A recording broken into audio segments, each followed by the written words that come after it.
The loser was proclaimed winner. Kung malaki ang tinaya, mas malaki ang kailangang ikubra.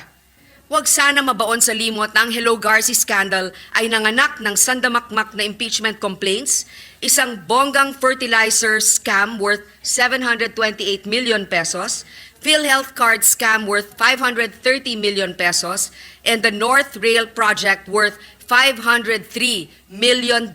It is when we fail to act immediately that the Hello Garcy crisis continues to haunt us. There were many impeachment complaints, but no one was pushed for this crime. The guilty remains in power, taking refuge in our collective amnesia to delete our memory on the wrongs they have committed. Pagala-gala pa rin si Garcy, parang wala lang nangyari. 20 years ago this month, a phone call changed the course of our country's history.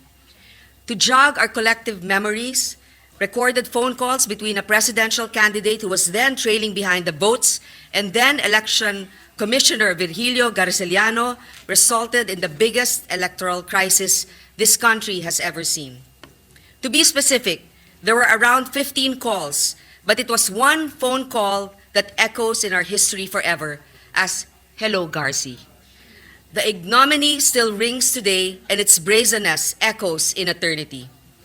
In Hello Garcy, a leader who had placed her hand on the Bible to swear before God and people that she will obey the laws of land was clearly heard shopping for votes to salvage an electoral debacle. Dito sa Pilipinas, may kasabihan tayo na walang kandidatong natatalo, puro nadadaya lang. Pero sa pagkakataong ito, hindi lamang nahuli ang magnanakaw sa akto, nagsorry pa. The phone call recorded a woman's voice panic buying for votes. In fact, it recorded a presidential nominee pressing election commissioner Garciliano, who was on the other end of the line, to produce 1 million votes. The call echoed a haggling for more votes. To quote, the transcript would show, yung dagdag, yung dagdag. It was not a polite conversation one would expect between a sitting president and a constitutional officer. To 85 million eavesdropping Filipinos, it confirmed an open secret about our elections, that votes can be bought and, for those that could not be bought, can be changed. At a time when ballots were manually counted, Garciliano, though he was no tabulating machine, meekly gave his assurance that 1 million votes would be reflected in the certificates of canvass, COC. True enough, some of the COCs, or now certificates of cheating, were later transmitted to Congress, standing as delivery receipts of the votes that were ordered. And when discrepancies were pointed out during the congressional canvass, they were ignored and buried under an avalanche of noted, noted, noted. And that was how Filipinos lost the election in 2004. The loser was proclaimed winner. Kung malaki ang tinaya, mas malaki ang kailangang ikubra. Huwag sana mabaon sa limot na ang Hello Garcy scandal ay nanganak ng sandamakmak na impeachment complaints, isang bonggang fertilizer scam worth 728 million pesos, PhilHealth card scam worth 530 million pesos, and the North Rail project worth $503 million para lang may pambayad sa mga tumulong mag-deliver ng boto at maging ang lisensya para sa Maguindanao Massacre. In short, it was the people who paid for the crimes of the Hello Garcy actors.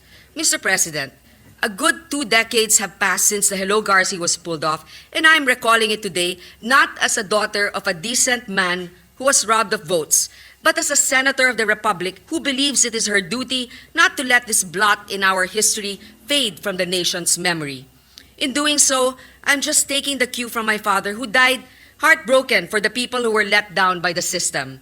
But while the father may have forgiven those who did him wrong, the daughter will never forget the names nor the crimes that were committed to our people.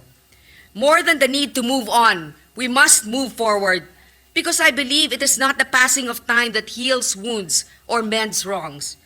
It can only be cured if we apply remedies that will prevent it from happening again, of lessons so powerful that it deters repetition by sanctions that await those who try to commit it once. Tragedies ought to be teachable moment for us, and the Hello Garcy episode should have birthed laws that would prevent it from revisiting us. But on this, I am sad to note it did not fully happen. Yes, there were laws passed, like poll computerization and minor fixes, but the biggest scourge, the buying of votes, has not been purged out of our politics. Our counting may have turned electronic, but our machines are fast aging. Aside from technological reforms, a lot more needs to be done in our electoral landscape. These include redefining what electoral crimes words like premature campaigning, vote buying, and vote selling cover. Campaigning should effectively start as candidacy is filed, and vote buying should include all possible modes like the buying of votes through e-wallets. And we saw in 2022, electronic na po ngayon, Mr. President. On this note, I will be filing a bill which shall prohibit vote buying and selling through electronic means or yung mga pagbili ng gamit ang GCash or Maya. So much must be done in so little time. We are fast approaching the midterm national elections next year, and yet the landscape has not changed much since the electoral crisis 2 decades ago. It is when we fail to act immediately that the Hello Garcy crisis continues to haunt us. There were many impeachment complaints, but no one was pushed for this crime. The guilty remains in power, taking refuge in our collective amnesia to delete our memory on the wrongs they have committed. Pagala-gala pa rin si Garcy, parang wala lang nangyari. Matagal kong pinag-isipan kung sasariwain ko uli itong mapait na yugto. Ngunit hindi ito isang personal na bagay lamang. Ito ay kasaysayan na dapat hindi malimutan, dapat magsilbing aral sa bago at darating pang henerasyon. History is neither political nor personal. Hindi na personal ang kasaysayan.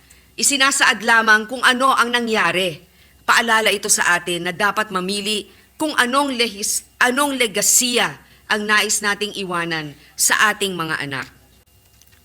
And to the following also who supported the impeachment, Senator Joel Villanueva, Senator Cynthia Villar, Senator Sani Angara, Senator Alan Cayetano.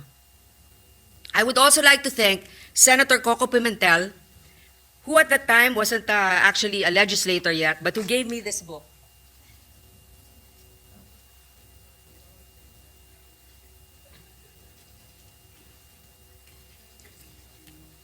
Ito po ang nakalagay.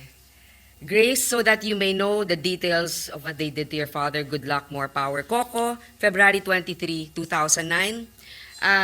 Lahat yan, no? May mga marks. Talagang binasa ko. Maraming salamat, Coco. I would also like to thank my kinakapatid, Senators JV and Jinggoy. I know you also felt so helpless at the time, but your sympathy and also, alam ko, JV, sinamahan mo si Papa. Jinggoy naman, kasama ka sa campaign kung ano ng mga pinagagawa mo, pero okay naman. I would also like to thank, although she's not here with us physically anymore, Marichu Vera Perez Maceda, who put together all of those files. Alam ba rin niyo kung gaano nakahirap maghanap sa YouTube, kaya nga wala akong mahanap na interview ni Senator Cheese.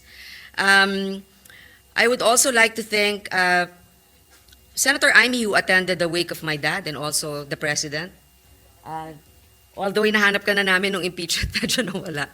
Pero anyway, I would also like to thank the father of Senator Nancy Binay, Vice President Binay, who also stood by us during those times. Maraming dapat pasalamatan. Actually, ginawa ko to, pinag-isipan ko, ilalabas ko pa ba ito? Kasi baka sabihin naman nila, hanggang ngayon ba nagsa-sour grape? Hindi po, wala po akong puot na nararamdaman. Kaya lang lungkot lang na sana, kasi mag-e-election na naman next year, di ba? Sana naman medyo maging maayos kasi rampant na rin na naman yung vote buying eh. And if we want good people to run this country, we really have to make an effort to guard our votes and to make sure that there's a level playing field. So, Mr. President, I also want to thank you for your good example. At alam mo na yon, I really admire you and I respect you. You were probably the casualty of that conflict. But definitely, I would like to thank my colleagues here for giving me this time. This is the first time that I delivered a privileged speech unannounced ahead of time. Thank you for your indulgence. Umani naman ito ng iba't ibang reaksyon mula sa ating mga netizens. Ayon kay Mario Cruz, when will the Philippines can have a clean election again? I just hope Filipinos will vote wisely in the next election.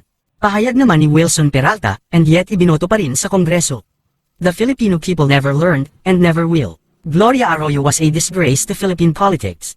At ito naman ang saloobin mula sa ating kababayan na si Bernice Ocampo. Hello Garcy is a result of political machinations of powerful politicians. Sad to say, Senator Grace never learned since she never confronted all forms of political machinations after becoming senator. Mga kababayan, feel free to comment below para maglabas ng saloobin sa balitang ito.